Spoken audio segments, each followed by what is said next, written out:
and trained in emergency first aid. However, Rhonda hates using her emergency first aid, even though her twin brother from Sydney, Nova Scotia taught it to her. Brought his mannequins and everything. Please, if at all possible, stay seated while the bus is in motion. Also, in Nova Scotia, it is the law to buckle your seatbelts. You are adults and you can make your decision on that. However, if you see an RCMP car and they're going to stop us, you buckle up nice and fast. There is a washroom as well with hand sanitizer. And also, for the comfort of all the guests, and so that everyone can hear this fully guided tour, please save your cell phones for picture taking and longer conversations for when you're not on the bus. It makes it a lot easier for everyone to hear the tour, and as the guide, it makes it a lot easier for me to deliver the tour. So without further ado, we're on our way, leaving Pier 21, stop number 1. Or whoops, I'm going into my hop-on, hop-off routine. We're leaving Pier 21 in the Canadian Museum of Immigration. And I'm just going to come off the mic for just a moment so that I can put my seatbelt on. Pardon me.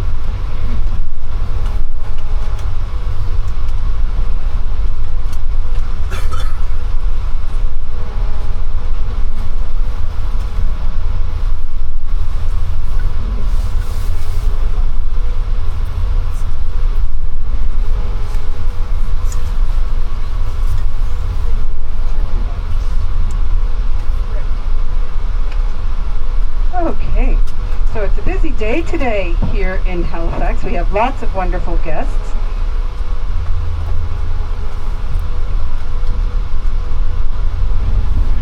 Happy to have you all aboard.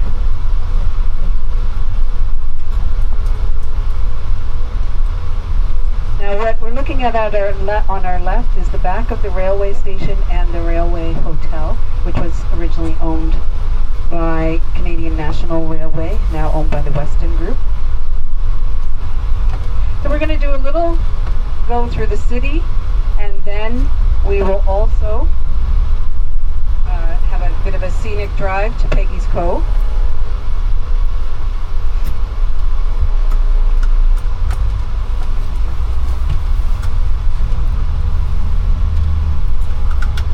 And is everybody hearing me okay?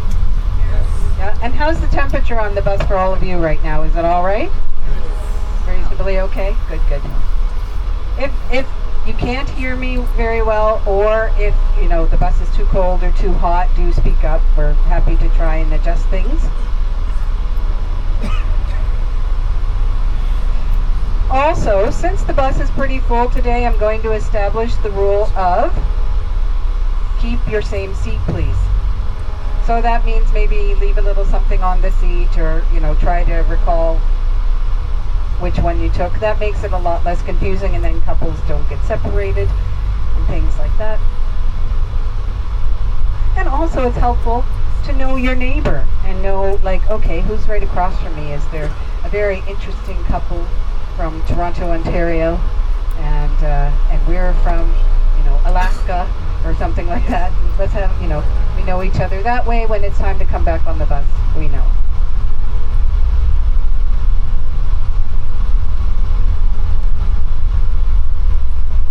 So to our left here is the old Elmwood Hotel,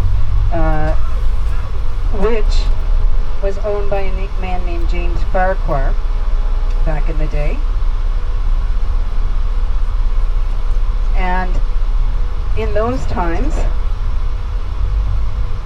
he rented out rooms for a period of $3.50 for just a little smidge. Right, they're renovating that hotel and making it into condominiums, and in order to keep its historic style and not mess with the building, instead of lifting it by crane to put a proper foundation on it, they actually had to move it by using rails and about 700 bars of soap.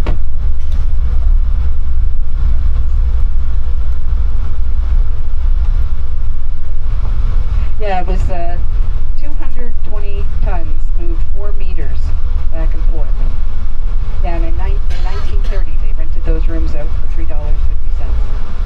To our right, we have Fort Massey Cemetery, which was a military cemetery, and was one of the few where family members could then also be interred.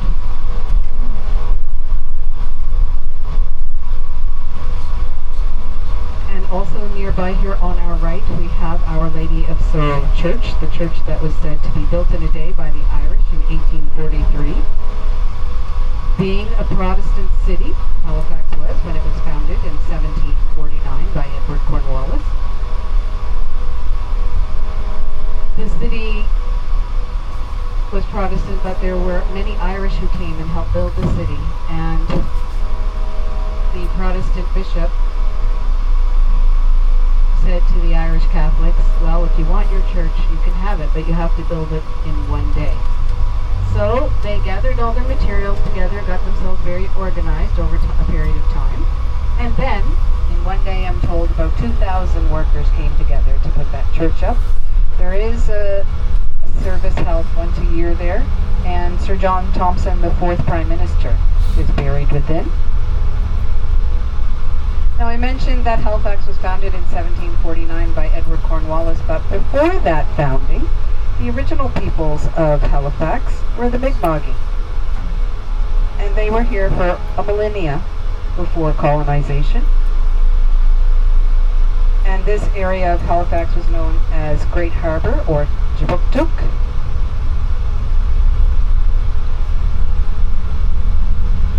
Our current population in Halifax is somewhere, according to the 2024 census, 503,000, so probably up a little bit from that particular number.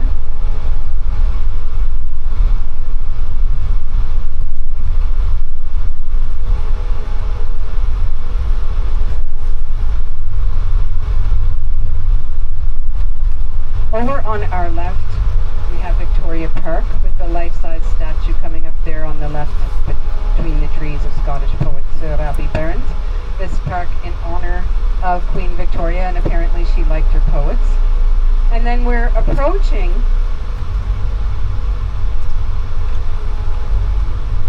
Spring Garden Road, and we're on South Park Street. And to the right, Spring Garden Road has over 200 shops and services and a couple of small malls and various restaurants. To our left, we have the Halifax Public Gardens, established in 1867. Across the way there on your left, you see the main gates for the public gardens with the coat of arms of our city on them. They were made in Edinburgh, Scotland. 16 acres comprises the beautiful public gardens, and it's one of 2 Victorian gardens in our country. What makes it a Victorian gardens are certain types of plant and flower displays, wrought iron gate all the way around. There's a pond with model ships typical of the Victorian gardens.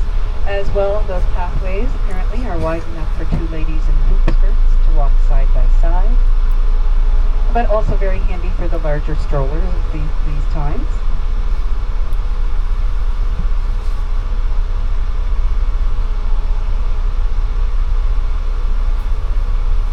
A little distance away on our left, that brick building is called Powerhouse. It's done in the Queen Anne Revival style. It was actually the home of Richard Power, who was the superintendent of the Halifax Public Garden for 45 years. It is now a youth center.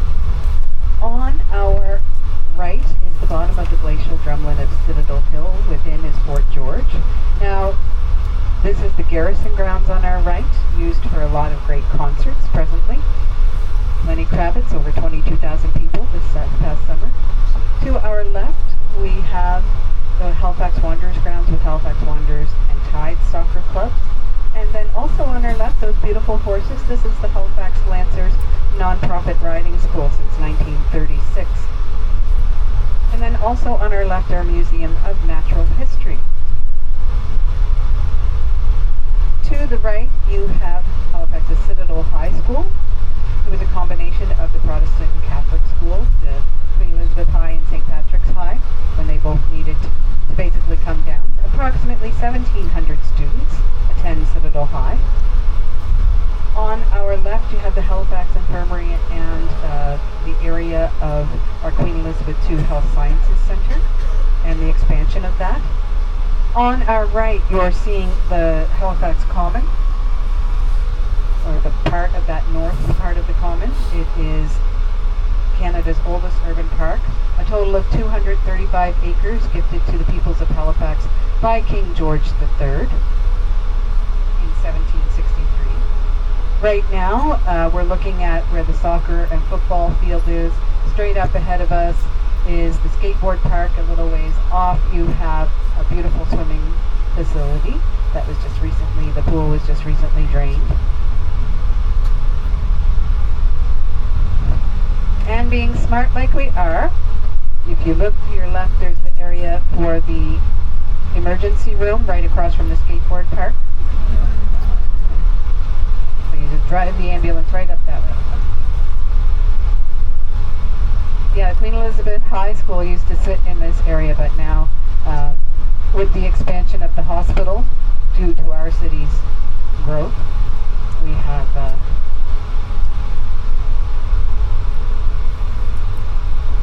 we now have the hospital being increased there. And across the way on our right, there's a cricket pitch and then baseball diamonds, and nearby is the Halifax Skating Oval. In the area of the baseball diamonds across the street on your right, we had a number of great concerts including Kiss, the Rolling Stones, Sir Paul McCartney, and as well Pope John Paul a number of years ago gave mass to over 80,000 people in that area.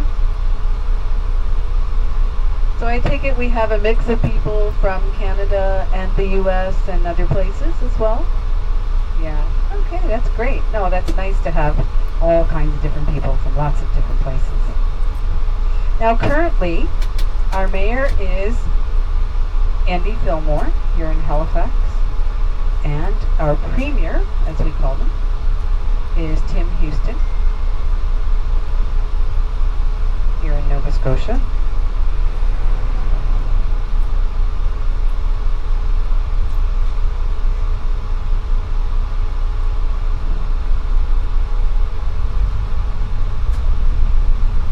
So 20% of Nova Scotians have Scottish heritage, and Nova Scotia is Jacobean Latin for New Scotland. We're on Quinpool Road now, and this to our right is a seniors center that's being built. And also to our right you have the old location for the St. Patrick's High School, which I see a backhoe there. That interests me. I would love to know.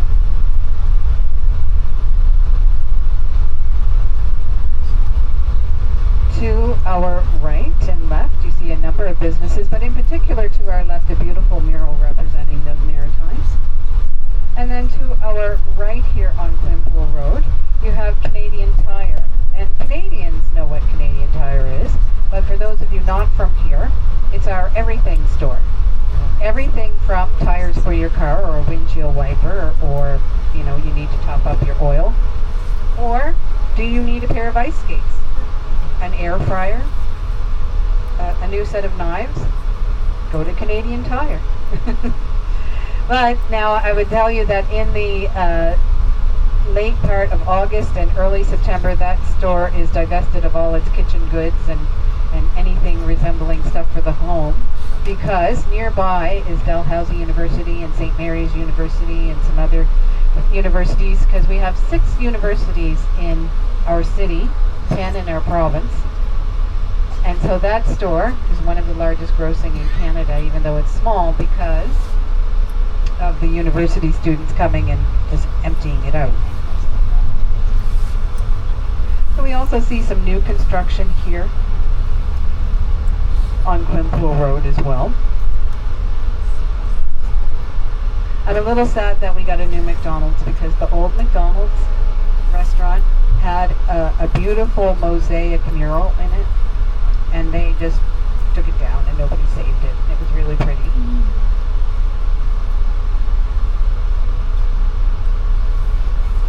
There's many restaurants with a lot of different flavors from different countries here, which is really fun. I live just a few streets over currently, and so it's very easy to come, and any craving that we have, that my husband and I have, we can pretty much meet it on this street. Now, gas currently is $1.38.5 a liter. Now, you'd have to do conversion to a US gallon, which is different than a Canadian gallon. To the left, you see a sign that says King of Donaires, K-O-D. Donaires are Halifax's food.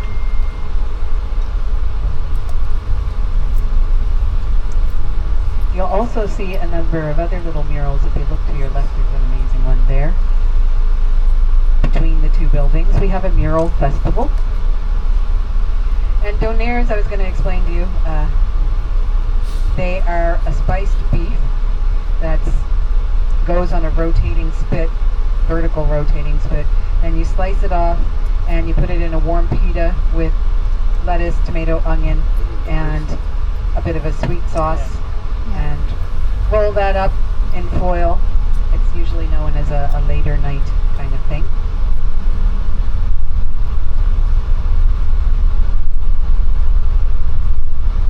And people often ask about the price of homes as we're coming more into the residential area. And to the right, that's the Armdale Tea Room. That actually is a popular student spot for breakfast. But the price of homes range for a 2-bedroom, particularly in these areas. The average is about $601,000 to $605,000. But in this area that we are in currently, you probably would look at you're getting up into the $900,000 range. I had a house on my street go for $699,000. For a 2-bedroom. So we've had our fair share of storms here in the Halifax area. Hurricane 1 was a big one in 2003. Dorian in 2019 caused a lot of flooding because it was high tide. And then Fiona in 2022, where I was really thankful that I went with my gut instinct and moved the car back in the driveway because our neighbor's tree would have crushed it. But these people to our right here had a tree that snapped in half on their front lawn, and they decided to make something out of it. A few carvings here.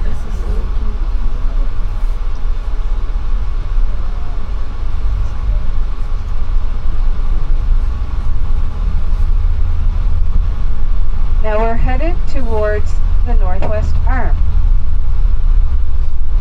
And this is an area that shoots off of the Halifax Harbour, and up above here you're probably getting a gorgeous view of the trees and the skyline. This is the area where we have the Armdale Yacht Club and the Royal Yacht Squadron over to our left, and then if you look left and look way back, you can see the yacht clubs and so on. Still a few sailboats out there, still a few brave souls sailing, and some beautiful trees there amongst the homes with our fall colors coming out.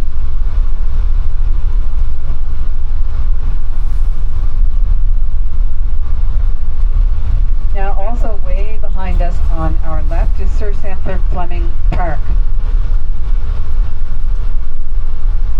which Sir Sanford Fleming donated the land for that park in 1908, and he's important to us because he is the creator of Standard Time.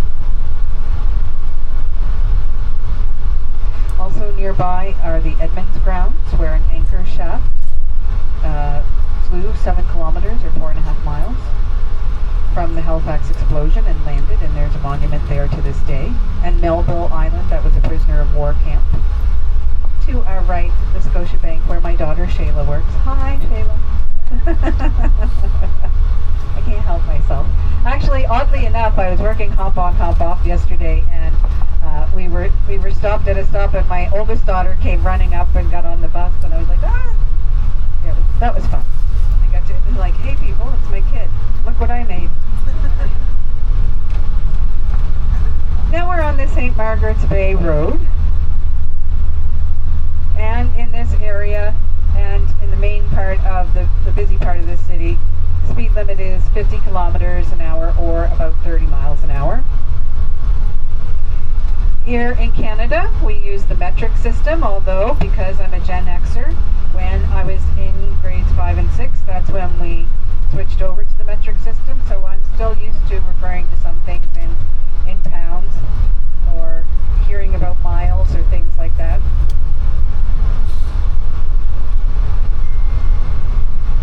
Nova Scotia is 45 degrees north latitude, halfway between the equator and the North Pole.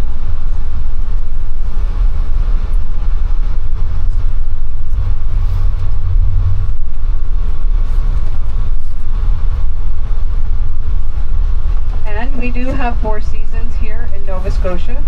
Right now, the beautiful fall, winter, which is a bit longer than we'd like, spring and summer. A little bumpy here in some spots.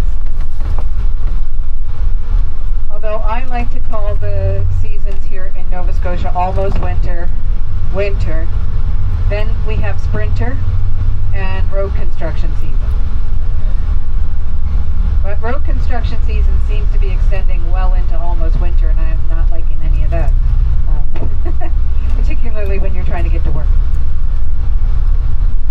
The average temperatures here in the Nova Scotia area are about -5 degrees in the winter, over the entirety of the winter. That's about 23 Fahrenheit, and 19 Celsius, or 66 Fahrenheit over the summer. Although I would say it's getting warmer in the summer.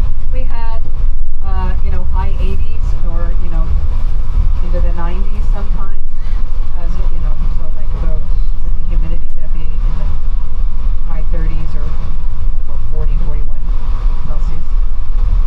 And over the whole winter, we average generally about 5 feet of snow or so. Don't ask me to do that, sorry. That's where my Gen X comes in. Yeah, in the city here, we don't get a lot of snow right in Halifax. I should say that's not all of Nova Scotia that gets 5 feet of snow. If you go into the Annapolis Valley, you're getting a lot more. You're getting much deeper.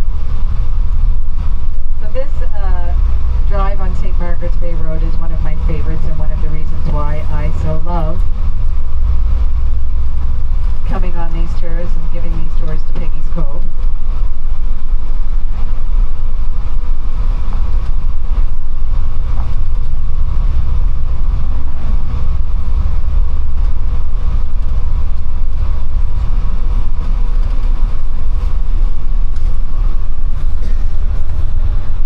We're going to be heading to Route 333 and the Lighthouse route to Peggy's Cove, in just a kilometer.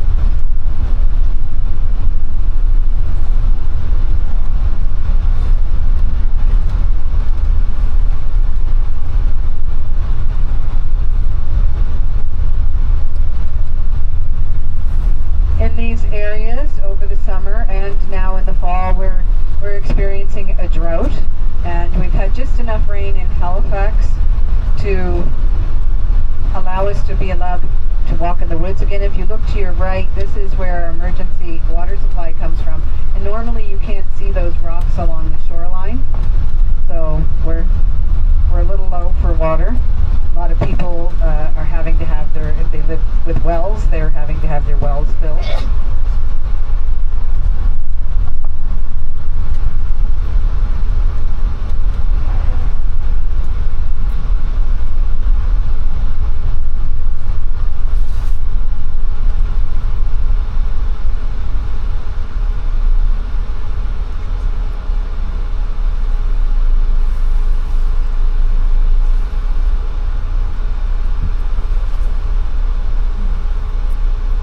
Up ahead of us, if you keep going, you'd head towards Bayers Lake Industrial Park as well as big box stores. But here, turning right onto Route 333, headed through Prospect on our way to Peggy's Cove.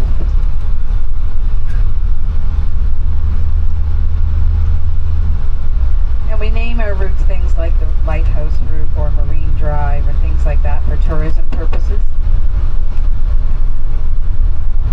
We have approximately 150 lighthouses in Nova Scotia, all automated now. There used to be lighthouse keepers, and sometimes their families as well that kept the sailors and the fishers safe.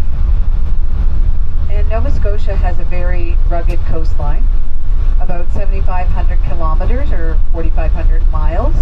And if you stretch that out to kind of give you some sort of visual of how much that is, you could walk, if you stretched it out, from Halifax to Athens, Greece.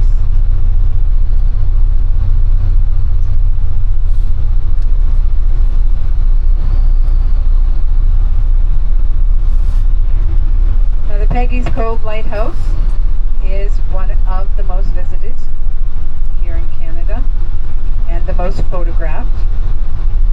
The first one was built in 1868, and the current one was lit in 1915. It's 15 meters or 49 feet high, and on a very stormy day in the winter, you can actually see waves crash up against it. Now, it used to be that when I was a kid and we would go to Peggy's Cove, you could actually go into the lighthouse, and it had a post office in it for the village, but now for safety reasons, the lighthouse itself is closed. You can't go inside it. But the post office is now across from the lighthouse in the Southwester restaurant and gift shop. You go upstairs. You can buy yourself a postcard. You can ask for the cancellation mark, the unique one of a lighthouse, and you can send yourself or a loved one.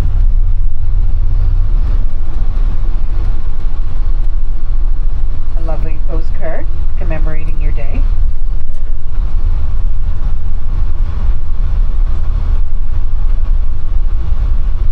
So the French were the first Europeans to move to these areas in the early 1600s. And again, the people who were here before that for over millennia were the Mi'kmaq. And these roadways that we're using used to be just pathways through the woods. And the French would hunt or fish or so on. But if they needed to go into Halifax to do trade or so on, they would have to go through these pathways or go by boat around the coastline. And there's a big connection here in Halifax and in these areas to the 9/11 tragedy. When September 11th, 2001 happened and the Twin Towers came down in New York, all the planes were directed to go to their closest airports, and the officials shut all the skies down. Now, much like Gander, Newfoundland, and if any of you have heard of or seen the play Come From Away, we had 47 jumbo jets and a few other smaller planes, but over 8,000 sudden guests come to Halifax. And so, being good Maritimers, and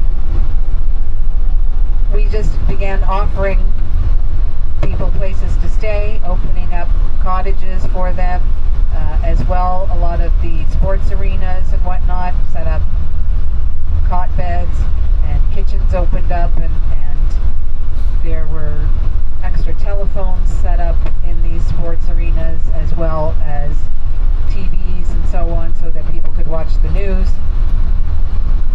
Many people started donating food, sundry items and so on, so people could have soap, razors and whatnot, offering if you need to come and have a shower, come, that kind of thing. While people waited and sorted out what was going to happen. And a lot of friendships and connections were made as well, and we hosted people and showed them around our city. That's just the kind of thing that we're used to doing as Maritimers and Atlantic Canadians.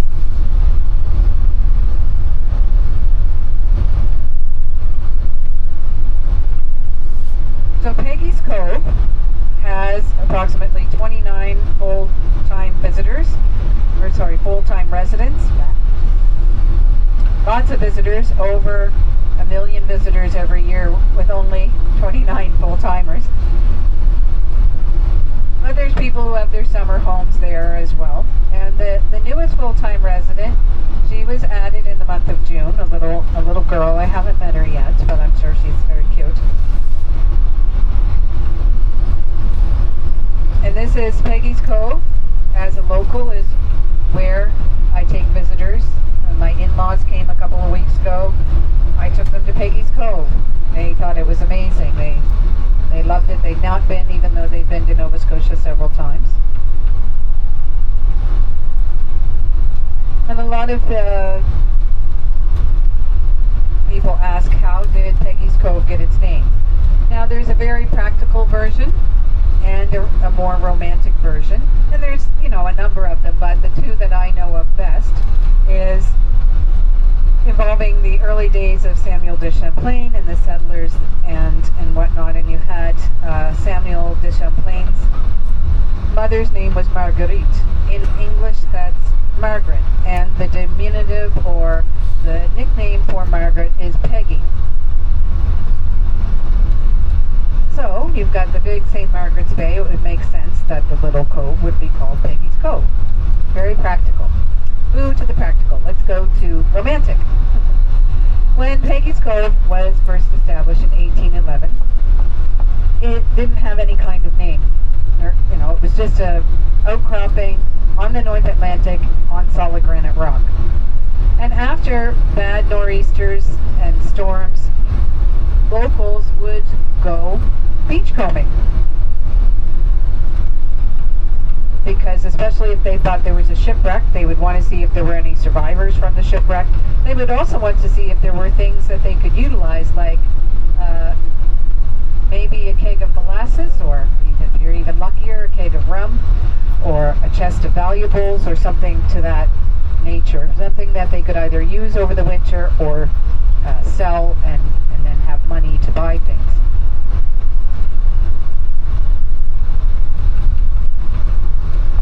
Now I'll interrupt this to say that's where my granddaughter lives, over there. So hi Ainsley, you better be in school. No skipping. She's 13 years old. Eye rolling season is now in. Now, after the story goes, that was written by Ivan Fraser, after one particularly bad storm, locals went to go beachcomb off of Halibut Rock, and they found standing in the debris, sopping wet, shivering, freezing cold, a little girl, about 6 or 7 years old. And they ran to her, tried to bring her in quickly so they could get her warm clothes and broth and things like that. And they asked her name, and she said Peggy, and they tried to ask her about, how many people were aboard ship and what was going on. And she just could only say her name, Peggy. She was in shock. And as time proceeded, this Peggy remembered that her family was immigrating to Nova Scotia. Now, it's a big deal because she was the only survivor of this shipwreck, and that was huge news back in those days. And it went what we would call now, we would say it went viral, but the news went out, and people came asking to see this Peggy of the Cove, because they wanted to know possibly if she knew of other people who were supposed to be on that ship, as they were expecting people to come, family members and things, and they wanted to know possibly if they lost a family member themselves. But eventually it just came to be that instead of saying, I'm going to go talk to Peggy of the Cove, people would say, I'm going to Peggy's Cove. Now the story goes that though Peggy lost her birth family, she was raised well, and she ended up falling in love with a local boy and marrying and having a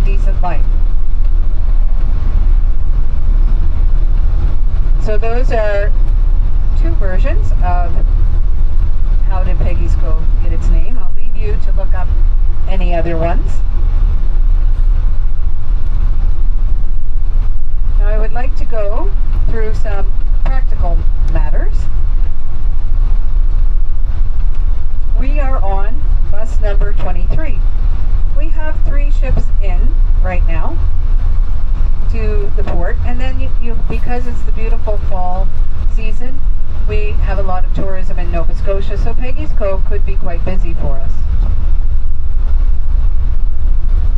So what I like to do, this goes with a little story. Back in the day, when I was a master hairdresser, I used to color my hair a very vibrant shade of red, and I would gain the nickname Rhonda the Red, because I actually had several friends. Also, I have several friends named Rhonda, so to differentiate, our friends called me Rhonda the Red. And so, your guide's name is Rhonda, your driver's name is Gary, and Rhonda the Red is going to put a red folder in the windshield wiper of the bus, because maybe there's another bus 23 that'll be on the lot. Maybe you don't remember your bus number and you're, look for that red folder. Rhonda the Red, driver Gary, bus number 23, red folder. Now we are in the Whites Lake area on our right. And right now, on our right will be fresh water from here on in, and on our left will be the salt water. Might get a little brackish water as well, in a couple spots, but that's fresh on the right, salt on the left.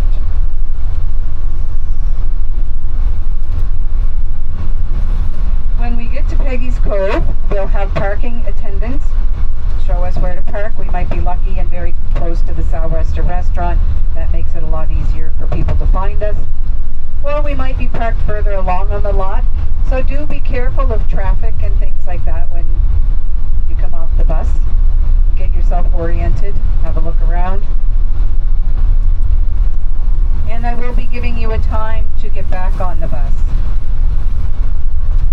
So please be back on time.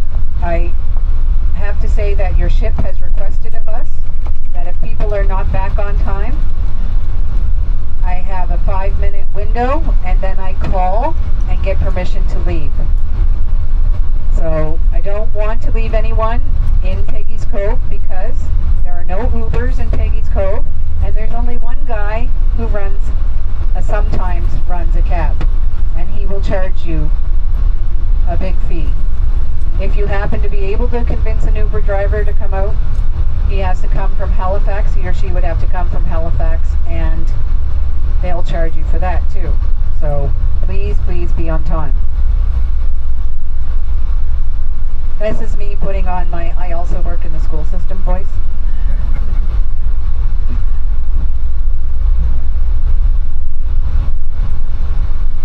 Now there will be a number of shops and takeout places and things like that where you'll be able to, if you want to get a lobster roll or you want to buy something, a memento or something like that, you'll be able to. But if you're using US dollars, you'll get Canadian change back. So you may want to, if you happen to have some Canadian funds and you're, a visitor from the US, you want to use your Canadian funds, or you may want to use your credit card.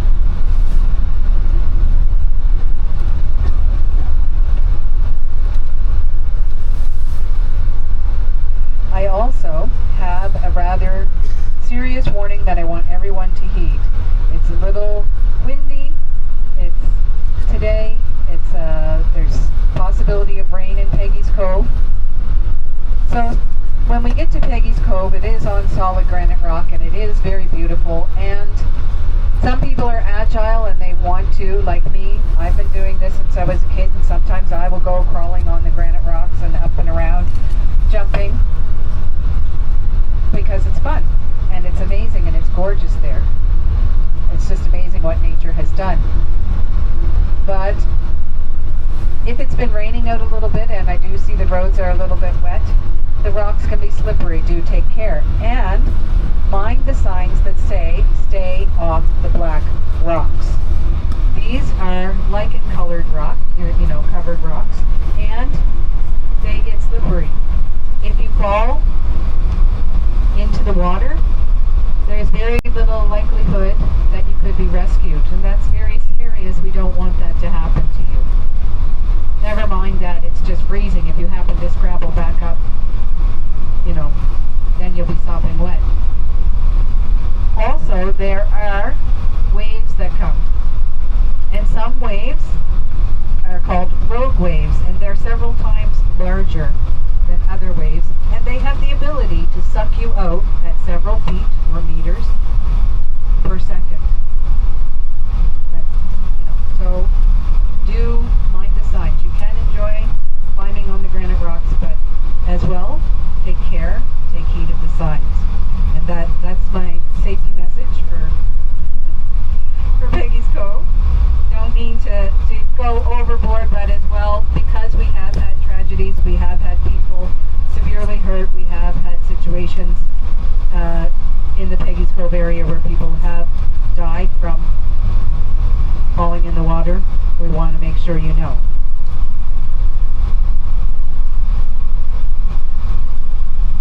Gorgeous views over here on our left.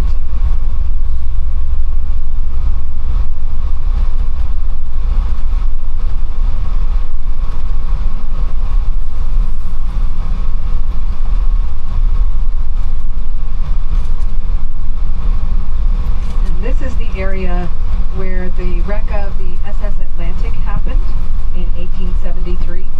The SS Atlantic was a ship that was built by the White Star Line and was coming over at the end of March, beginning of April, headed for New York from England. And it had a very rough crossing. And it needed to come to Halifax to buy coal because of a very rough crossing. It had about 950 people on board. And the captain was very tired, having stayed up to make sure the ship got across the Atlantic. He decided he was going to go and rest overnight, and he had given instructions to his crew to get to Halifax to go and buy, so they could go buy that coal.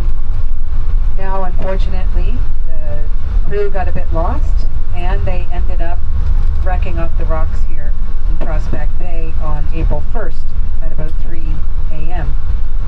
Of the 950 people, only about 400 survived. No women, and only one child, a boy above the age of 12. And this was deemed the greatest marine disaster of the 19th century. And this is where the rule of women and children first came from. There is nearby, in Prospect area, a museum and monument to those people of the SS Atlantic.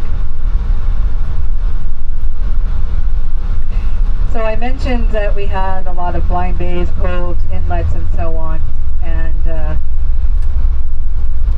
these were excellent for people like pirates and privateers. And they utilized these blind bays and little islands and coves to hide and evade authorities. But privateers didn't have to evade authorities. Privateers are like a sanctioned pirate. And they were allowed, given a letter of marque by representatives of the Crown, to pillage ships, to make them go off course, to pillage the ships. And I've been told that this has happened in a number of countries, but in particular in Nova Scotia, it was the British Crown that did this, so the deal was they just had to give half of their take to the British Crown. And this is one of the ways that they fundraised when they were trying to get money to go to war. We're entering Blind Bay right now. Now, one privateer here in Nova Scotia was a man named Enos Collins. He and his crew did extremely well as privateers, so well that he became one of the richest men in Canada. that time. And he opened up the first bank in Nova Scotia, called the Halifax Banking Company. Later became known as the Canadian Imperial Bank of Commerce, or CIBC. 3 of the 4 major banks of Canada started in Nova Scotia. So it's CIBC, then you have Bank of Nova Scotia, started in the 1800s. And as well, it's known as Scotiabank these days. And then Royal Bank of Canada, RBC.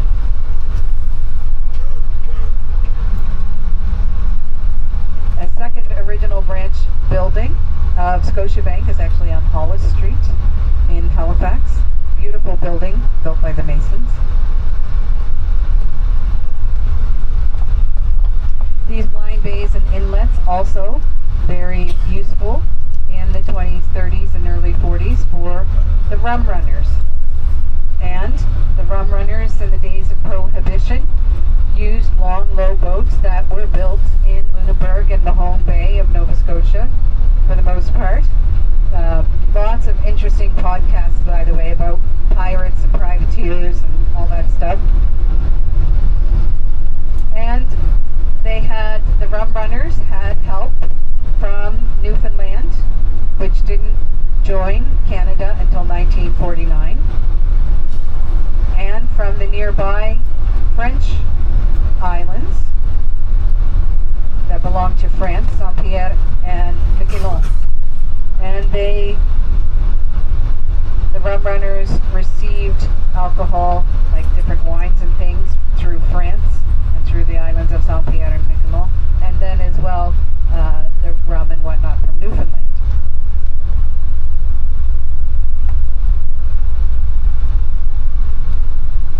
So for our U.S. guests, and some of our Canadian guests may know this as well, you may have heard of the expression, it's the real McCoy. And apparently this comes from a rum runner named Bill McCoy, who was a U.S. rum runner, and he was known to always have authentic product, never watered down.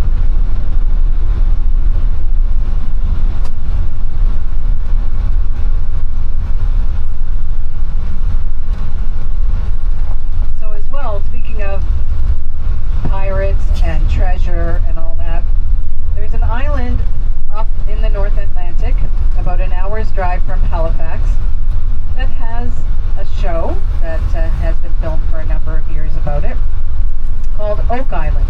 And this show is called Curse of Oak Island. Back in the 1960s, 2 brothers named Rick and Marty Lagina read a magazine article all about the Curse of Oak Island and the possibility of treasure there, and treasure has been sought on Oak Island ever since the 1700s. Now these brothers, when they were older, they went in with some investors and friends and bought half of Oak Island, and they've been digging for treasure there off and on ever since. But what they found has changed not only the history of Nova Scotia, but of North America, showing that there were people coming here long before Christopher Columbus came along. We have evidence of the Vikings being here and the Knights Templar in the 12 and 1300s, then even the Spanish, and some talk of Captain Kidd, although the timeline's a little sketchy on that one. And then there's a Mi'kmaq indigenous story involving the Portuguese and the Ark of the Covenant. The legendary Curse of Oak Island says that all the oak trees will be gone and 7 people will have passed before the treasure is found. Now I don't know if there's any oak trees left on Oak Island, but I do know that 6 people have passed trying to find treasure there. And pirates often invoke curses on their treasures. So in the show, Curse of Oak Island, they often, very frustratingly would be thinking they almost had treasure, and then lo and behold, where they were drilling or whatever ends up getting flooded. So the show has been filmed from the late spring into the end of October. So it's evident that, Nova Scotians' lives are shaped by the sea. And fishing is one of our major industries, lobster fishing in particular. And lobster fishing license usually handed down through families. If not handed down, apparently if they go to auction, they get close to $1 million in terms of when they're auctioned off. The old wooden lobster pots with all their gear weighed about 80 pounds, and the current newer lobster pots that are rectangular with all their gear weigh about 60 pounds. So you have to have some strength to be a lobster fisher, and you have to have the money for your boat and your crew and all the gear.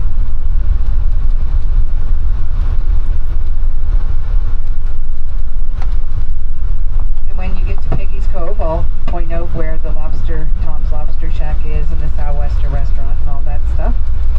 And I've heard that many of the lobster fishers in Nova Scotia these days are women. And you can always get lobster year-round here in Nova Scotia because different areas have different times where their seasons are for lobster fishing.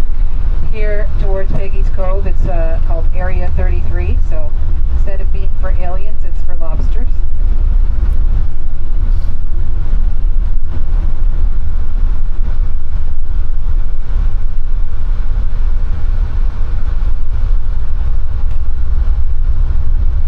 And the tradition here, I know that my former in-laws, when I would go to Hubbard's for Christmas Eve dinner, my former mother-in-law would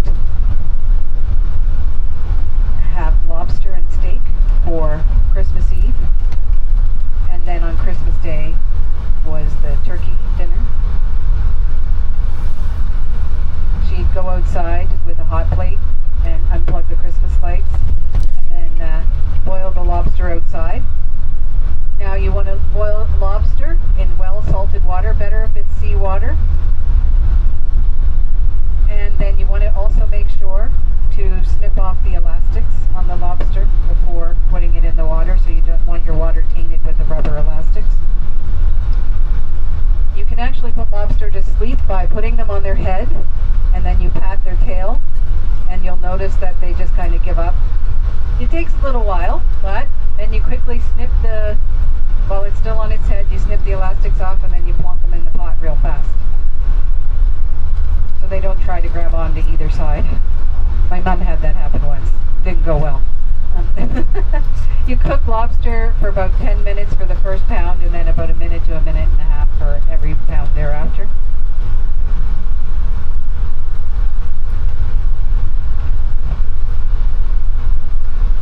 Now as we come along here, if you look to your left, you're going to see some gorgeous views. There's houses that are right on granite rock. If you're looking over here on your left, and some beautiful views of the trees. And lots of granite rock in this area. You'll notice the topography is quite different as we go into the Peggy's Cove Preservation Area. And this is also an area we'll go by here in a moment, Shaw's Landing, where a gentleman named Ian Shaw, whose daughter was lost in Swiss Air Flight 111 on September 2nd, 1998, off the coast here about 5 miles away from Peggy's Cove. To his restaurant over here on our left. He came here because he wanted to be closer to his daughter. And this was another situation where Maritimers instantly went into full action and began to help people who were arriving, and also went out to help find survivors. Unfortunately, no survivors were found. We also see here how people are living their lives as fishers on our left here. Now, if you happened to have a giant granite rock in your backyard, what might you do with it? rock garden over to our left here. And over to our right, a fine example of the granite rock. Well,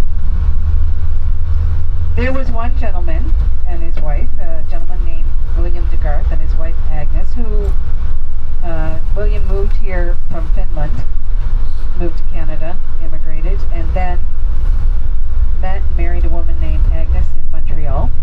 We're entering the Peggy's Cove Preservation Area now.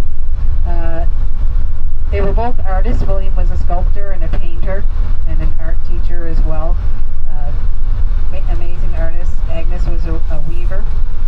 And they moved here to Peggy's Cove in the 1950s. They fell in love with the area, inspired by various travels they had, and William having been a sculptor and learned sculpting in Italy. William decided to carve a monument to the peoples of Peggy's Cove. It was called Grace, Bounty, and Work. And on the left-hand side it shows St. Elmo, the patron saint of the fishers, keeping watch over the fishermen. In the middle you have Peggy of the Cove and the fish, the bounty of the sea. And then on the right-hand side you had fishers that actually lived in Peggy's Cove at that time, that William DeGarth did from memory, and he called that work. And we'll see that as we go into Peggy's Cove. William happened to pass 7 years into the 10-year project of carving that monument. Now, you look on your left and right here, you see a lot of randomly chucked, it looks like a giant came and chucked a bunch of rocks around. It's called glacially erratic or perched rock, and this was made into a preservation area in the 1960s, 1962.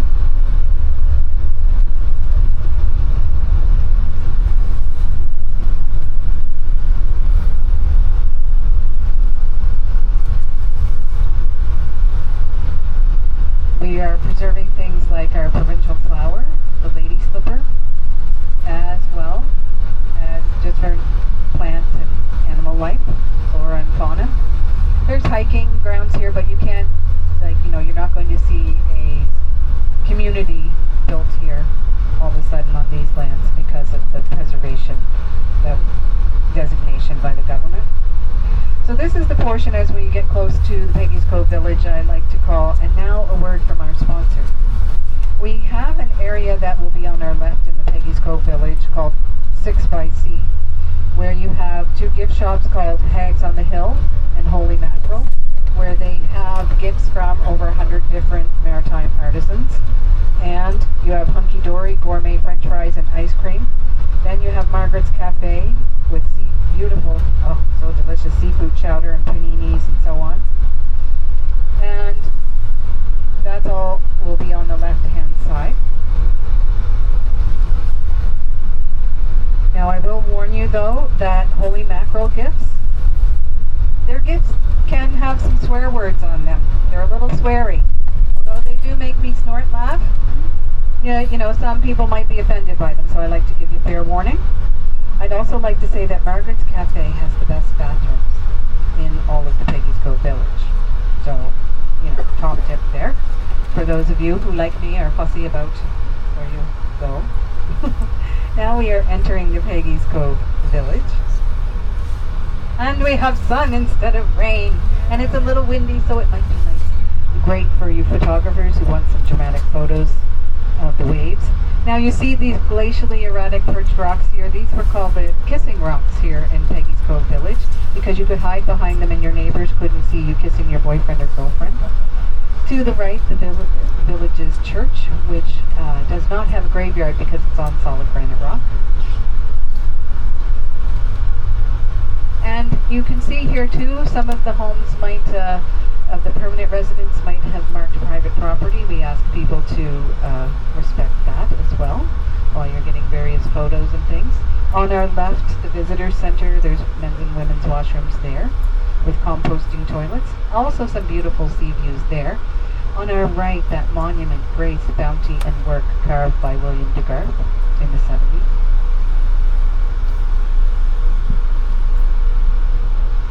And then Hags on the Hill gift shop. on our left. And then as well, all on our left here is that 6x area, and there's also the original schoolhouse as part of that. Margaret's Cafe is that dark blue building with the white trim, Hunky Dory Fries, Holy Mackerel Gifts. Then you have the Neil DePew Gallery behind us. That's another washroom as well, unisex washrooms. Holy Mackerel with the sweary snort laugh gifts. And a representative of Hunky Dory letting people try the truffle fries, which are delicious.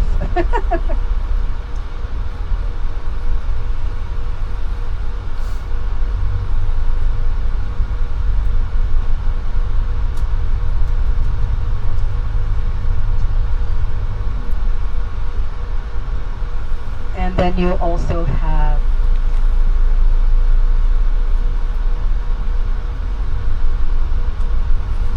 the Peggy's Cove gift shop, which has been run by locals for over 50 years.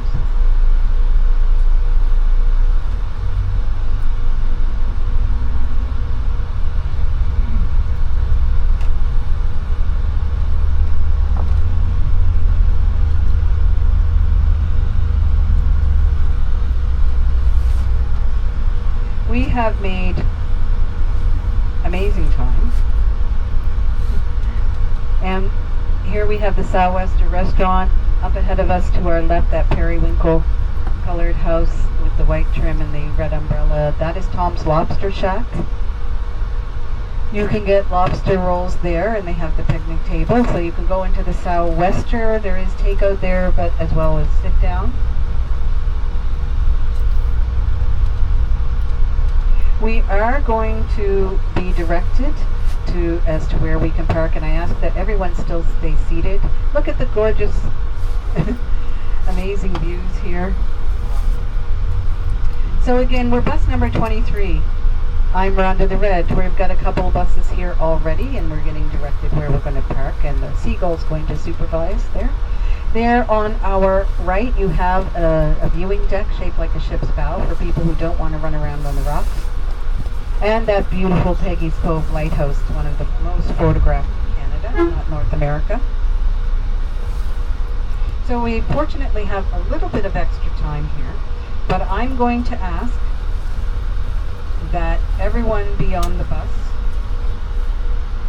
for 1:40 p.m.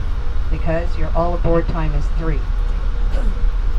We need time to get back as well, and there's potentially traffic and things. So right now, I have 12:09 p.m. Atlantic. And I will put that red folder up as well, but we're close to the Sou'wester restaurant. Again, what time are we going to be back? 1:40. Rhonda the Red. Gary the driver, enjoy gorgeous Peggy's Cove. I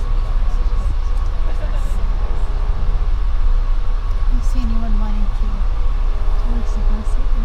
That's what they call it. That's what I was thinking.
Well, leaving beautiful Peggy's Cove just before the rain begins.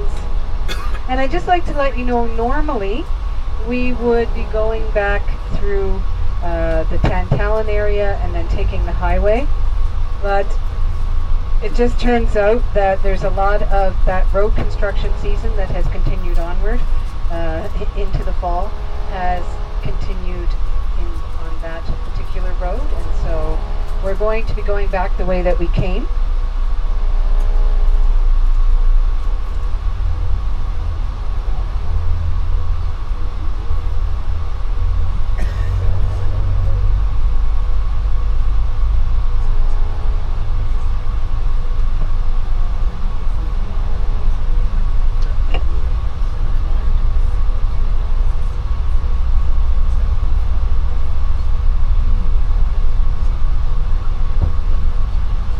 So here's one more look at that Grace Bountean work on the left-hand side. And a goodbye to Peggy's Cove, beautiful Peggy's Cove. I get to come back a couple more times before this season ends for tour guides.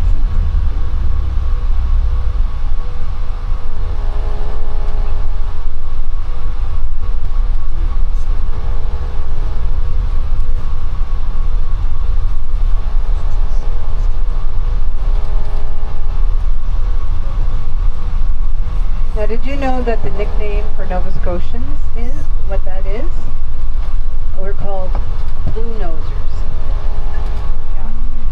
The Blue Nose, the original Blue Nose, was the fastest sailing schooner of its time, featured on our Canadian Dime.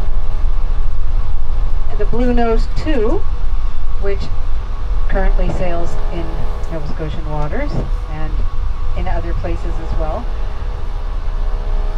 was created by Holland Brewery as a replica to the original, and it was supposed to promote their schooner beer.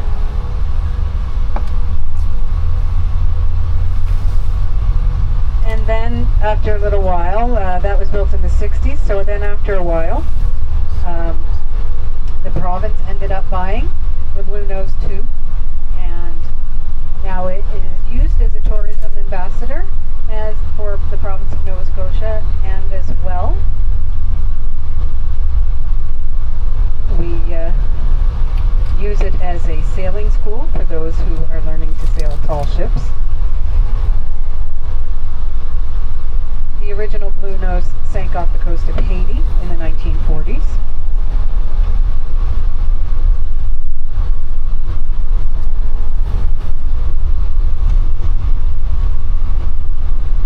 And the nickname Blue Noser, I'm told, comes from a time when sailors and fishers would wear blue wool mittens when they were out on the waters. And if it's early in the morning, and I don't know about you, but anytime it's cold and I've got my head bent over, what happens?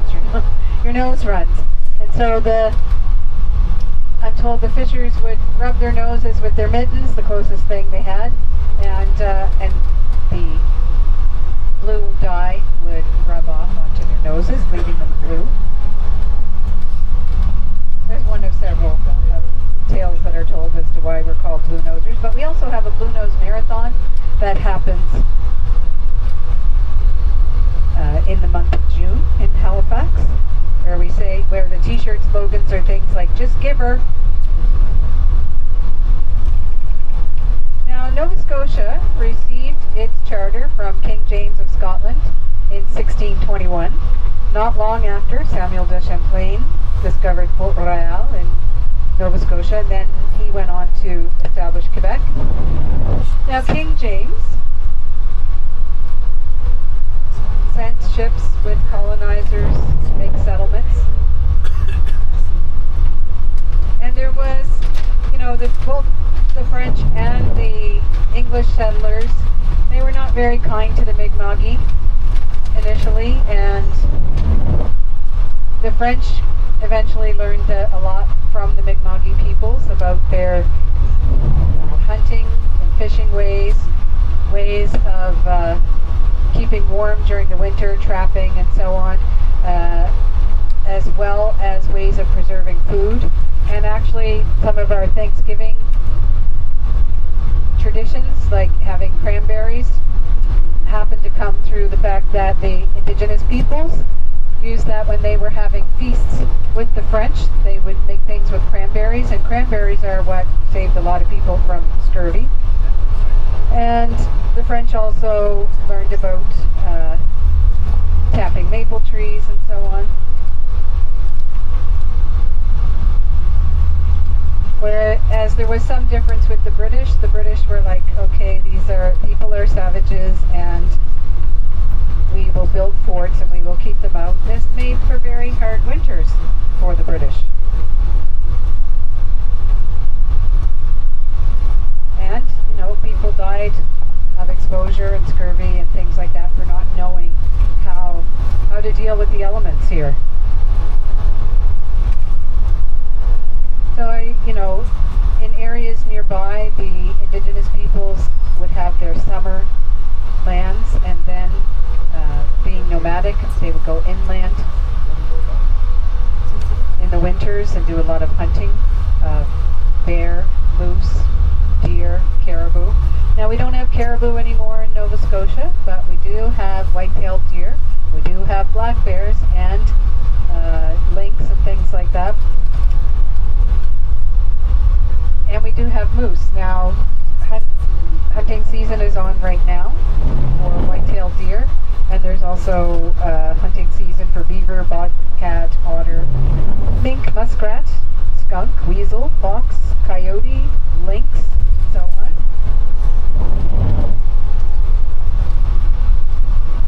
Moose season is actually, there's a moratorium on hunting moose because the population numbers were really down. Normally you would, you could put your name in for a lottery to get a hunting license for a moose. You can only do that once every so many years. But right now there's no moose being hunted in the province of Nova Scotia, so that the population comes back up. Now here also, our provincial bird is the osprey. It's larger than a hawk, but smaller than an eagle. It's quite amazing to watch them fishing. They're gliding over the water and then diving right in. If you're sitting on a deck chair or whatever and watching that happen, it's quite meditative actually. And we also do get bald eagles and whatnot as well. Where I grew up on the eastern shore of Nova Scotia, there were a pair of bald eagles every year, and really amazing to watch them. I happened to grow up near a lake, a river, and a harbor, all into one, The lake fed into the river, the river fed into the harbor, so when it was high tide, we had both fresh water and salt water in the river. So you'd dive in, and you'd come up and go into really cold salt water, and then come up and it'd be like warm bath water with the fresh water.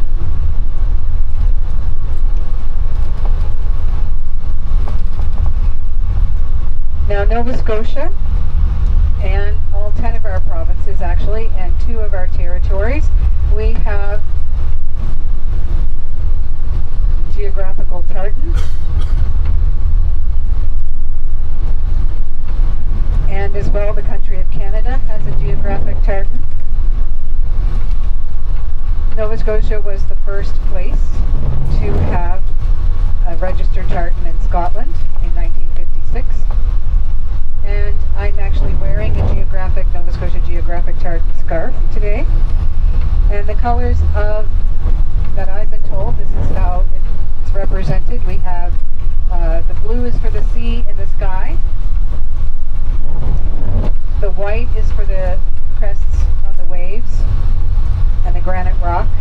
The green represents our forests. And then the red and the gold and the black are in our coat of arms.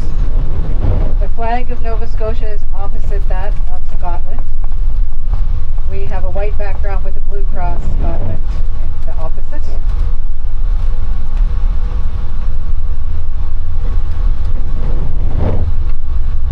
Now our cruise season starts in early April. This year it started April 4th. I called it wool sock days because then, leggings under your pants kind of thing. And then this year the cruise season will go until the middle of November.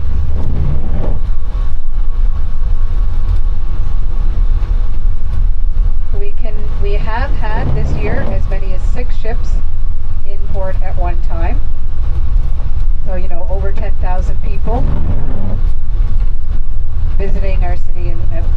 go.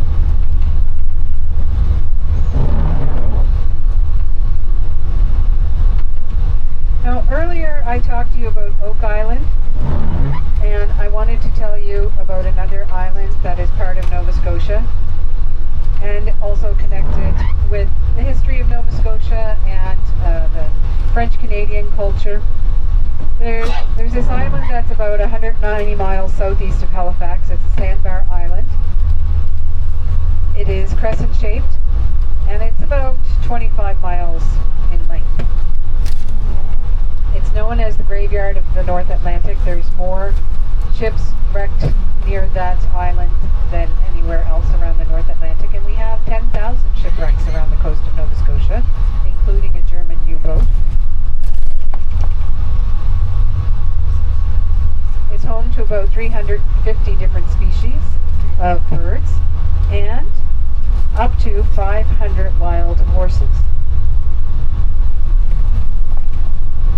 Sable Island and what we call the Sable Island ponies, because now these horses are very short and rugged looking with thick coats. Now back in 1749, when the British established a settlement in Halifax, a garrison, the people who were already here for thousands of years were the Aboriginals, then the French. And the French were known as the Acadian.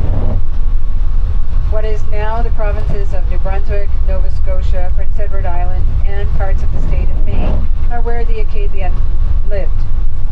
And they called it Acadie, or Acadia. We have an Acadia University here in Nova Scotia. So when the British came, they saw that the French had some pretty good prime real estate, as it were, and they were interested in that for sure. And they wanted the best farmland, they wanted the best areas around the coastline for shipping and trade and so on. And they were a little nervous of the French people gaining advantage and getting more land, and they wanted this land for the British. And so they said to those French people who weren't so much relating with the French government anymore in France, and the king of France, they said, hey, why don't you become British citizens, pledge allegiance to the king, and join us, and you'll have our protection? And the basic answer was, no thanks, we're not into that. They wanted to remain neutral. They didn't want to join in, be a part of that. So by 1755, when there was no change with the French people and no allegiance to the British Crown, an order came down from then Governor Lawrence to expel the French peoples. And in some cases, the Acadian people were literally burned from their homes, their lands confiscated, their livestock confiscated in the name of the king. It became his property, as it were, for the benefit of the British Crown. And sometimes they were tricked out by, for instance, the British would go to a village and say, we wish to meet with the men and the older boys in the church after your supper, your evening meal. And so, of course, thinking it was really important, they would go. And then the British would lock them in and board them up into the church overnight. Then round up the women and the younger children and send them off on ships, supposedly back to France, but a lot of times to other places because there was no way of tracking the ships once they set sail. And so some, of the men as well, they did this too, or they kept people as prisoners. And it was a prison on George's Island near where your cruise ship is in the Halifax Harbor. So some of the people made it to Quebec, some hid in the woods, some made it to Boston and other places horses, but many of them made it to Louisiana and became known as the Cajuns. The Acadian, the Cajun, sounding very much alike. But what does this have to do with horses on a sandbar island? Well, as I mentioned, livestock confiscated in the name of the king, and there was a ship's captain who, for whatever reason, took quite a number of horses that had been confiscated from the French and put them on Sable Island, this sandbar island. And he was supposed to go back and pick them up, but for whatever reason didn't. And so many of the horses now test for genetically for being from the 1755 to 1763 era. And there are some other horses as well, horses that survived other shipwrecks, but mostly from that time of the Acadian expulsion.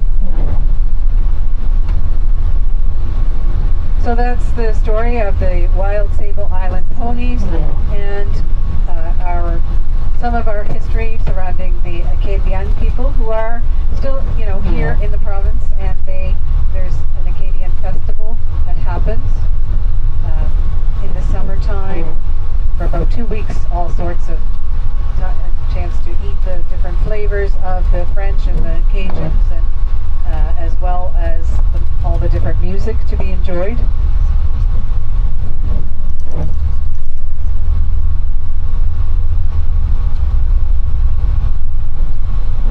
Now I happen to mention about how the French learned from the indigenous people, the Mi'kmaq, how to tap maple trees and get the maple sap out and then make treats from the maple sap. It happens that Canada produces 85% of the world's maple syrup products, and the other 15% comes from the northeastern United States. It takes 40 gallons or 40 liters of maple sap to make 1 gallon or 1 liter of maple syrup. There's 3 different maple trees that are preferred for making maple syrup and collecting the sap, and the most preferred one is called the sugar maple. The trees have to be between 50 and 75 years old, and there is a certain time period of around 2 weeks in the early spring where it is maple sap collecting, because nature gives a signal to the trees to send the maple sap up, and then you just have that short little window of time.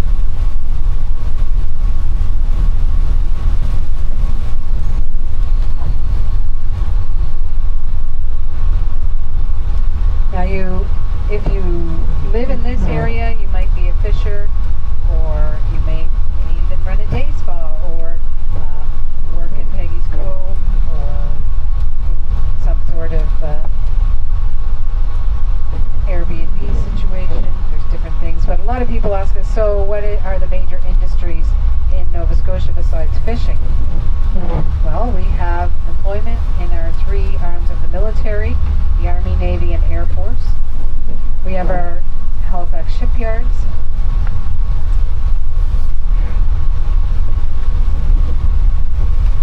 Which are currently building Arctic patrol vessels. And we have the Canadian Coast Guard.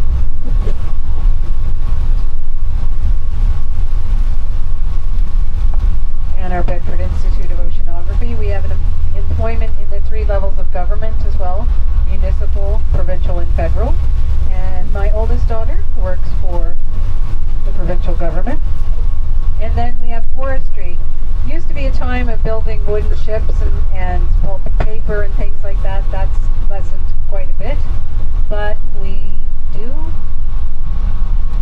export over 1 million or more balsam fir trees and other types of trees, or Christmas trees, to places as far-flung as the United Arab Emirates.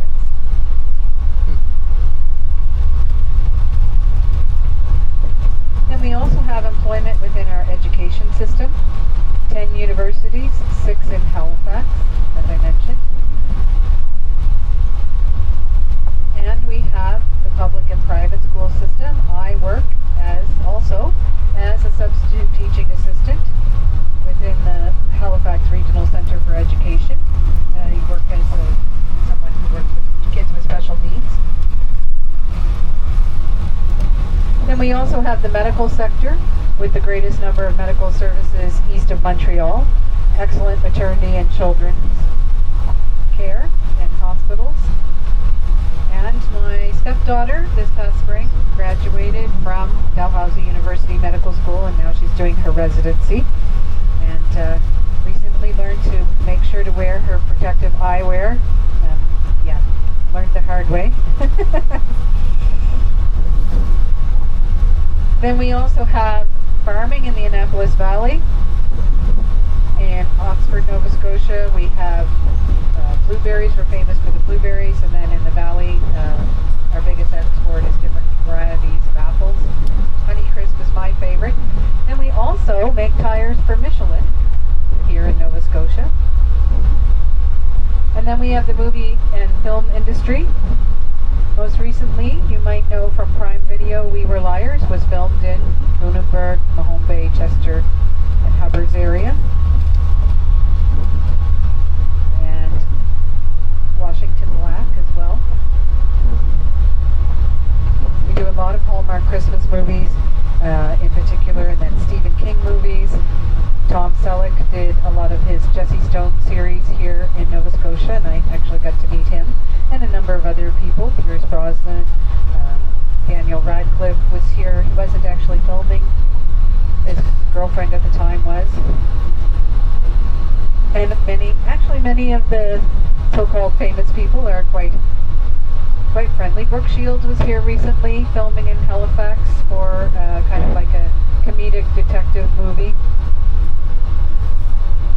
Then as well, you also have a beautiful view up ahead here. I hope you guys can see it out the front window.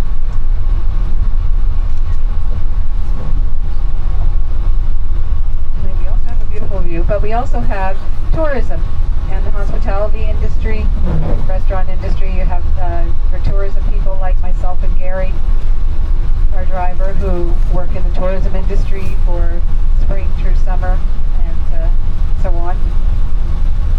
And then some of us, we get to take off to warmer climes or do other things for the winter period. And that's just some of our industry, as best I can describe it. Now we say Atlantic provinces and maritime provinces. Atlantic provinces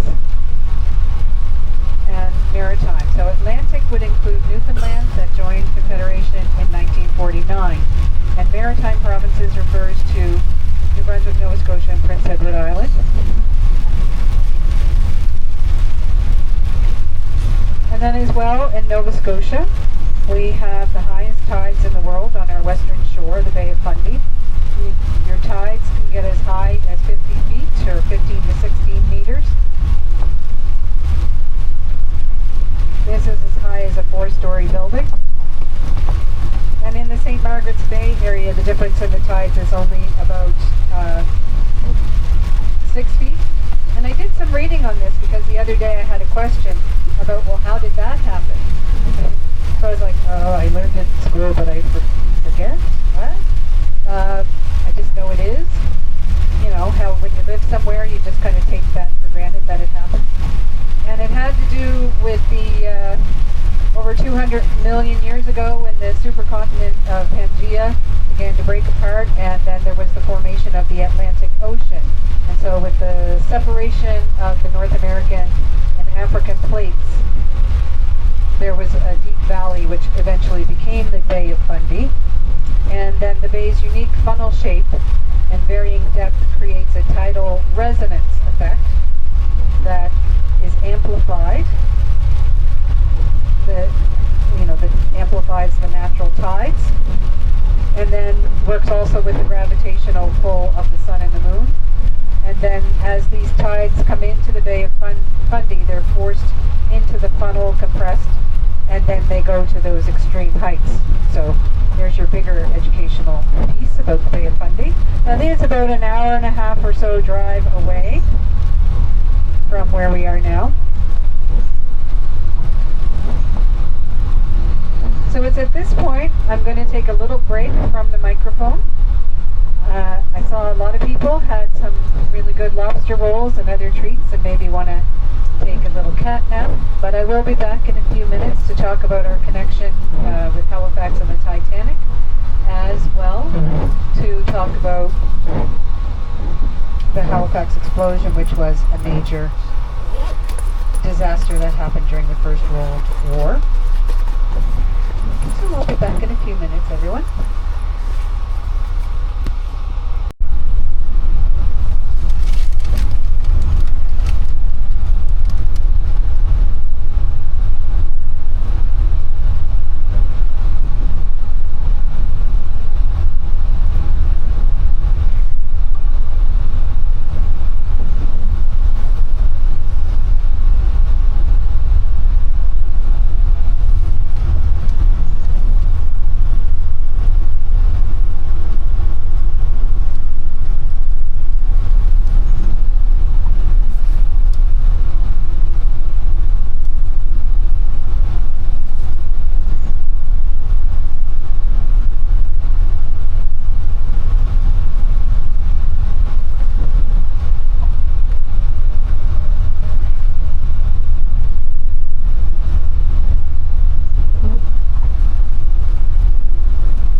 Halifax will always be a part of the Titanic story, and I'm not an expert in the Titanic by any means, but it's something that's talked about in schools here in Nova Scotia, and as well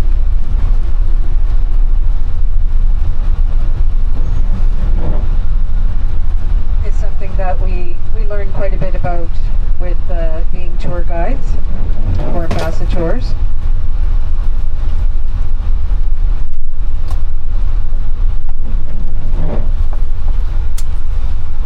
The Titanic was built in Belfast, Northern Ireland, and it was the greatest, largest passenger sailing ship of its time. It was well outfitted. It apparently had lavish accommodations, even to the point of the third class passengers having better accommodations than most third class on ships.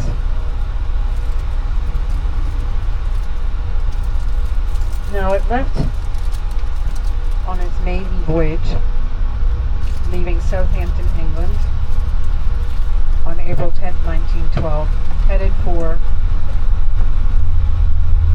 New York. It should have been about a 1-week voyage. And there was lots of bragging that the Titanic was unsinkable. It was the unsinkable ship. Now there's some theories as to why it did sink, including rivets in the bulkheads not being long enough,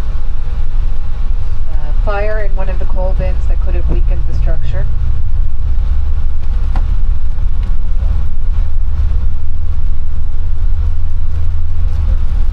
and there were approximately 2,200 passengers aboard, including a crew of just over 900. But the manifest wasn't absolutely correct, because I'm told that when the Titanic was going to sail, there had been a coal shortage at that time, and some ships gave coal to the Titanic for its maiden voyage, and some new passengers came on. Some people got off. There's stories about people who said, I don't have a good feeling, and they left. And then there's other stories about people who just didn't make it on time to board the ship. Now, the previous winter had been a mild one, and there were a greater number of ice floes and icebergs going through the waters, down further than they normally would at that time of year. Of the 2,200 passengers aboard, 44 countries were represented, 33 millionaires, including George Wright of Halifax.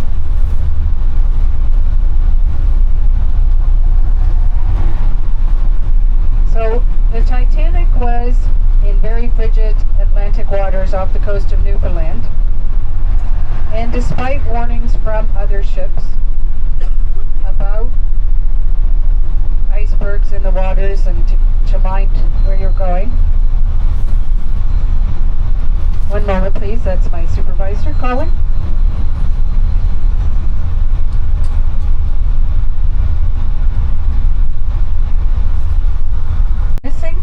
We're going to ask you to write down your cabin number and how many people in your cabin. You don't need to put your names.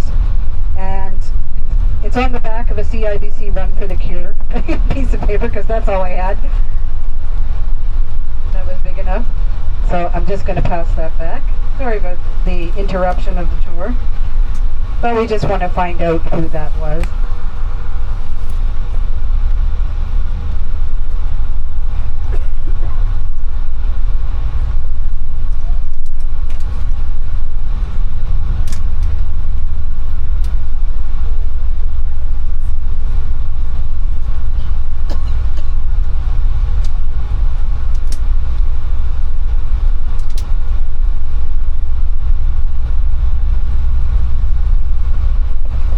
Okay, so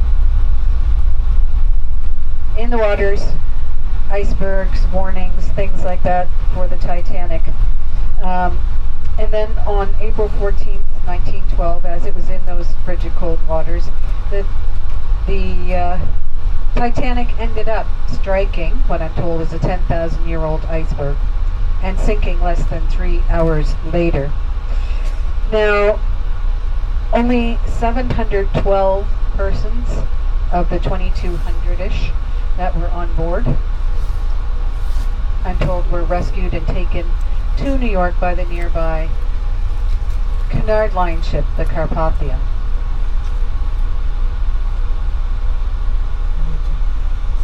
And why only 712? Well, not enough lifeboats to only 20. The lifeboats, when they went into the water, weren't all full for fear of tipping.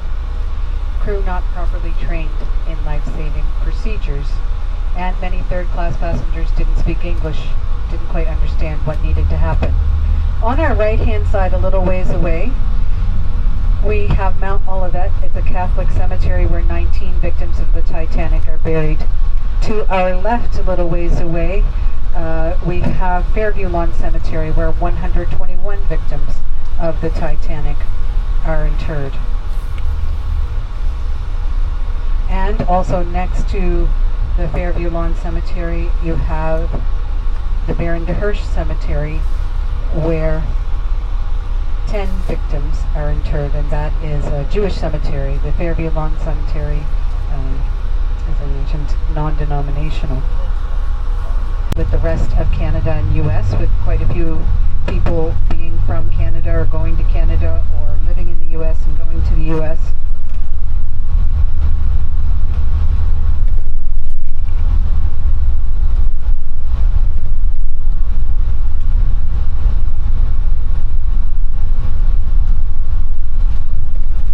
But there's a YouTube documentary called On a Sea of Glass, the 112th anniversary of the sinking of the Titanic, that was released in 2024. Some of the wealthy that were lost and not buried at all from the Titanic: John Jacob Astor,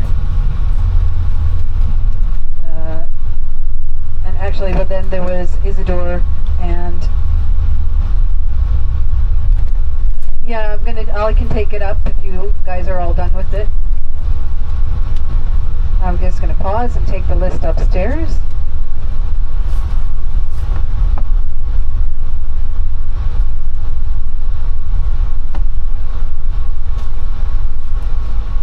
Okay, so again, you just write down your cabin number and the number of people from your cabin that are on the tour.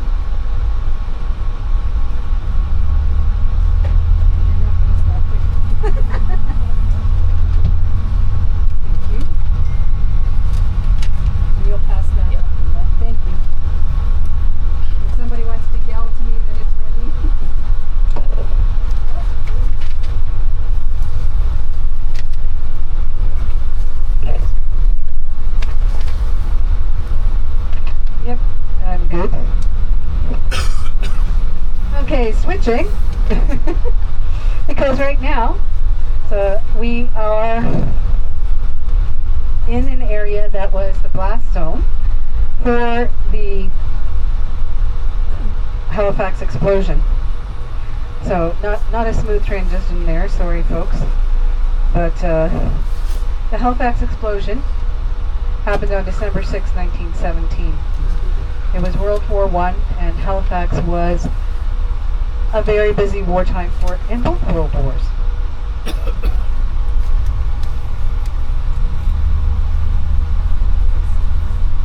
And that morning, I'm told, there were 40 ships that were gathered in our harbor, preparing a convoy to go over to Europe and take supplies to help with the war effort.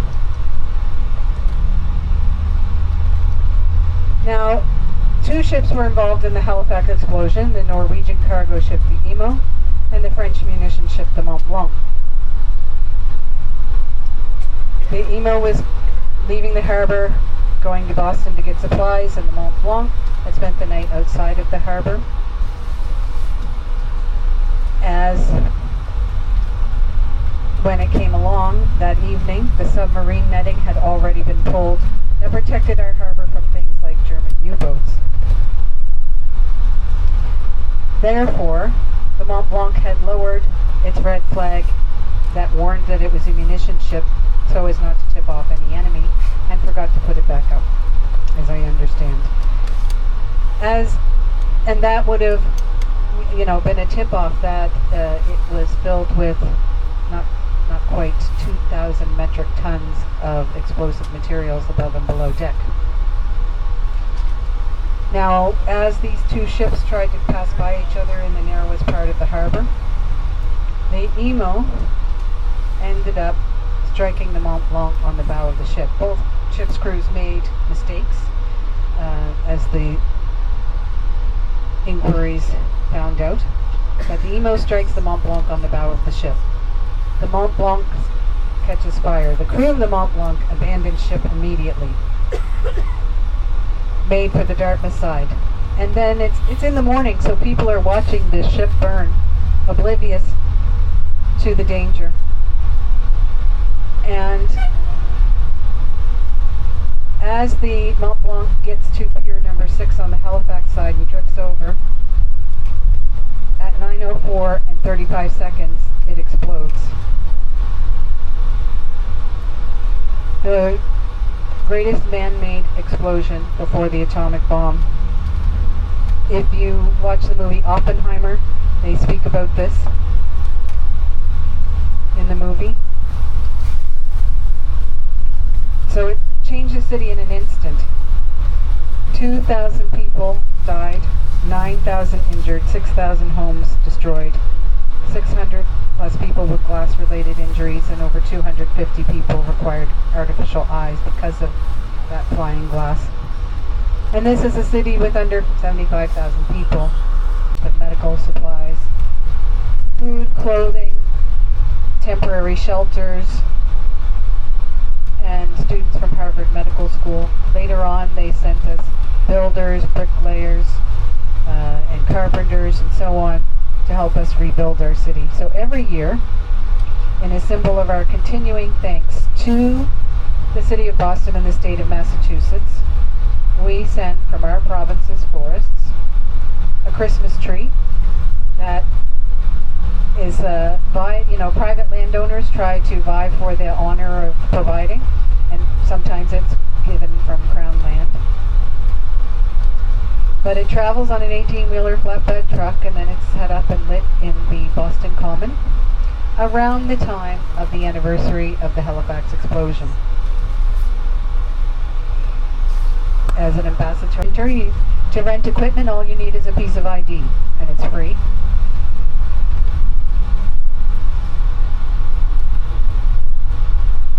So we're going to continue down Roby Street.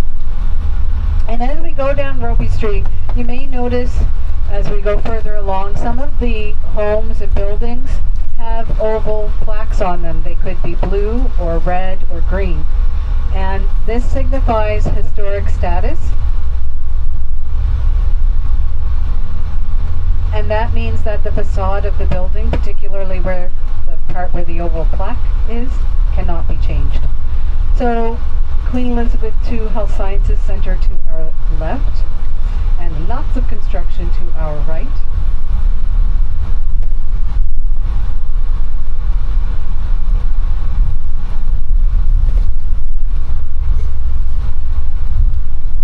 On our very left, where you see that black monument, and then just the building beyond that, that was the Camp Hill Hospital. It's now the Camp Hill Veterans Center. That was the main hospital used during the Halifax explosion.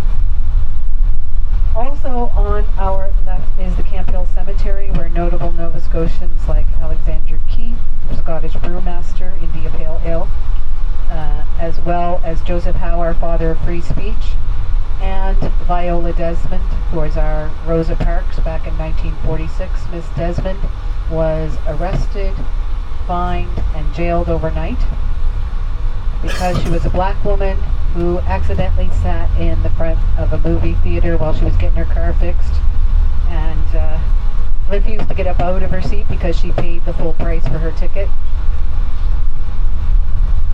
She now features on our Canadian $10 bill. Over to our left, past those beautiful fall colors, is the Dalhousie University Dentistry School. Also on our left, that is a firehouse there, that older building, and then to our right we begin to see some of the historically marked homes and the main campus for Dalhousie University on our right.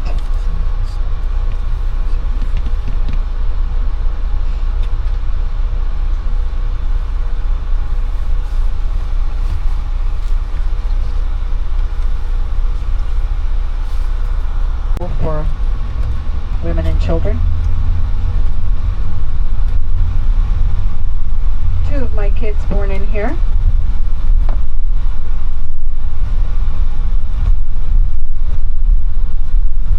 And I'm also very appreciative to the Isaac Walton Killam Hospital for when my middle daughter was hit by a car. Excellent care there. And she's doing okay. She does have some lasting issues, but she continues to be well looked after by our provincial medical system.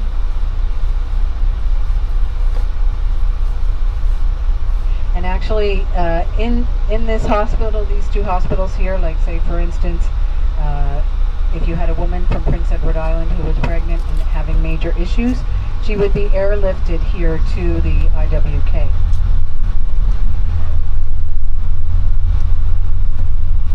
Some kids will be getting out of school here soon, I see, or they're already out of school. Yeah, 2:59. They're standing outside there early. They're not supposed to get out till 3. To the right, the Cunard line of ships that I mentioned. This was the Cunard estate to our right.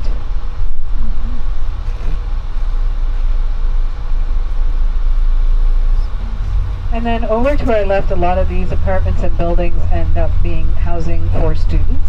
And this area in the south end of Halifax is a lot of student housing. Many people may own a home but rent out, say, the lower half to the students.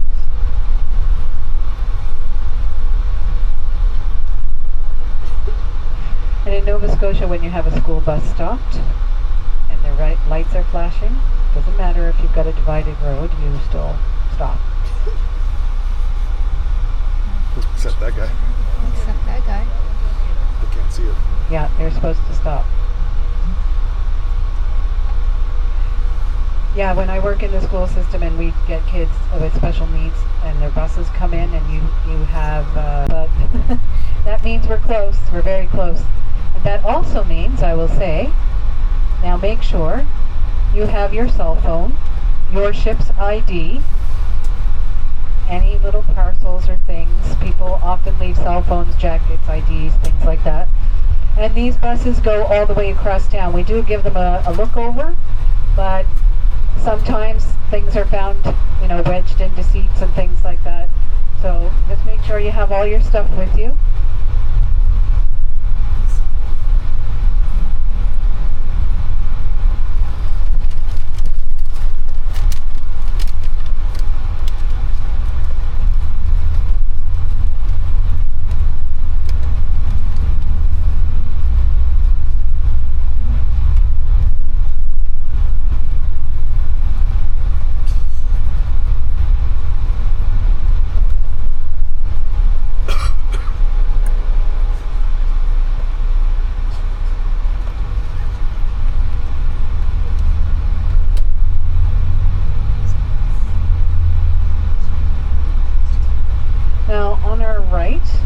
Is our passenger railway station.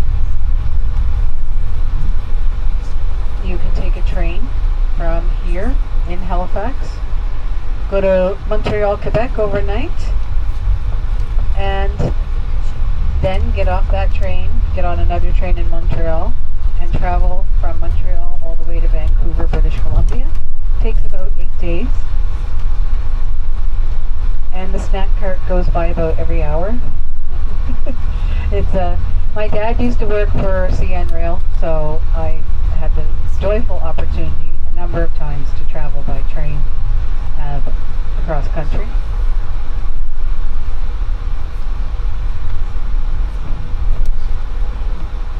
And to our right, we have the Canadian National Railway Hotel, or what was, now owned by the Weston Group. held a G7 summit there a few years back, and then we also, have had a number of important political guests stay there, as well as movie stars and so on. Now, beyond this big, beautiful cruise ship, on the other side of it you have George's Island that I spoke about earlier, that was used as that prison for the Acadian expulsion. And then as well, at Pier 21, you have the Canadian Museum of Immigration. And at Pier 21, up until 1971, we welcomed immigrants to Canada and other parts of North America. And the museum in there, the exhibit this year is called Eat, Make and Share, Food and Immigration Over 400 Years.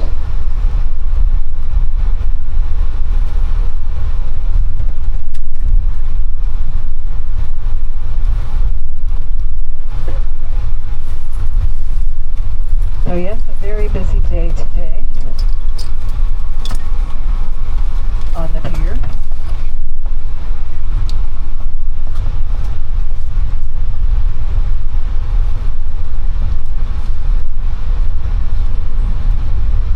And up ahead, those are our grain elevators. And then our container pier, the first original one for our city. We receive internationally and ship across Canada and the US. So on behalf of myself, Rhonda, your guide today, and our wonderful driver, Gary, thank you so much for joining us today. Thank you for your patience with us today and, hanging out with us. It has been an honor and a privilege to show you parts of our province and our city. And we do hope you come back and visit us again. We would dearly love to have you and host you. And we hope that you have safe travels to your next port and back to all of your homes. Thank you so much.